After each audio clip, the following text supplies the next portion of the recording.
लोग काफ़ी पैनिक है एलपीजी सिलेंडर को लेकर, लेकिन अभी भी एजेंसियों के बाहर लाइनें लगी हुई हैं।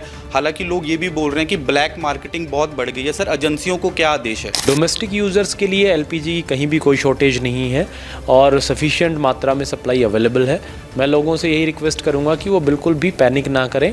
मैंने सारी गैस एजेंसीज़ की भी मीटिंग की थी। अगर कोई गैस एजेंसी गड़बड़ करती पाई जाती है तो हमने उनको कहा है कि उनके खिलाफ सख्त एक्शन लेंगे। आप हमें शिकायत भी दे सकते हैं।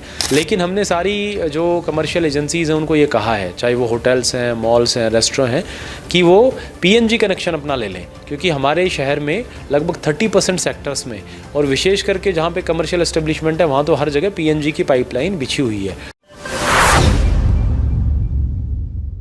चंडीगढ़ में एलपीजी सिलेंडर को लेकर लोग काफ़ी पैनिक हैं और एजेंसियों के बाहर लंबी लंबी लाइनें लगी हुई हैं। हालांकि चंडीगढ़ के डिप्टी कमिश्नर ने पहले ही एक आदेश दिया था कि हर एजेंसी को कोई भी इस पर ब्लैक मार्केटिंग नहीं करेगा, लेकिन डिप्टी कमिश्नर हमारे साथ है। डीसी साहब, लोग काफ़ी पैनिक है एलपीजी सिलेंडर को लेकर, लेकिन अभी भी एजेंसियों के बाहर लाइनें लगी हुई हैं। हालांकि लोग ये भी बोल रहे हैं कि ब्लैक मार्केटिंग बहुत बढ़ गई है। सर, एजेंसियों को क्या आदेश है? देखिए, इसमें एलपीजी की सिचुएशन अलार्मिंग है, बिकॉज जिस तरह की जियोपॉलिटिकल सिचुएशन है हमें सतर्क रहने की आवश्यकता है। डोमेस्टिक यूज़र्स के लिए एलपीजी कहीं भी कोई शॉर्टेज नहीं है और सफिशिएंट मात्रा में सप्लाई अवेलेबल है। मैं लोगों से यही रिक्वेस्ट करूंगा कि वो बिल्कुल भी पैनिक ना करें और जिस प्रकार और पैनिक बाइंग भी ना करें।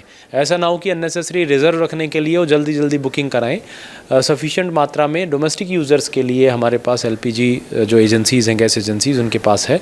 अगर मैंने सारी गैस एजेंसीज़ की भी मीटिंग की थी।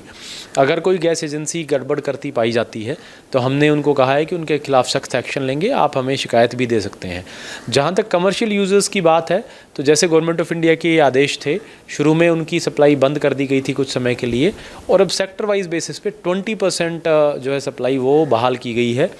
लेकिन हमने सारी जो कमर्शियल एजेंसीज़ हैं उनको ये कहा है, चाहे वो होटल्स हैं, मॉल्स हैं, रेस्टोरेंट हैं, कि वो पीएनजी कनेक्शन अपना ले लें, क्योंकि हमारे शहर में लगभग 30% सेक्टर्स में और विशेष करके जहाँ पे कमर्शियल एस्टेब्लिशमेंट है वहाँ तो हर जगह पीएनजी की पाइपलाइन बिछी हुई है। अब सिर्फ एंड टू एंड कनेक्टिविटी यानी कनेक्शन की देरी है। तो अगर हम वो पीएनजी कनेक्शन लेते हैं, एक तो वो उसकी सहूलियत बहुत है, रेगुलर बेसिस पे रिफ़िल कराने की प्रॉब्लम नहीं है और वो 10 से 15% सस्ती भी पड़ती है और उससे काफ़ी हद तक हमारा जो एलपीजी का बोझ है वो कम हो जाएगा। तो मेरी लोगों से अपील रहेगी कि वो जितना ज़्यादा हो सके पीएनजी कनेक्शंस लें। बिल्कुल, ये चंडीगढ़ के डिप्टी कमिश्नर थे। इन्होंने लोगों से अपील भी की है कि पीएनजी की जो वो है वो ली जाए चंडीगढ़ शहर के लोगों को। चंडीगढ़ से वीडियो जर्नलिस्ट रवि यादव के साथ हिमांशु शर्मा की रिपोर्ट।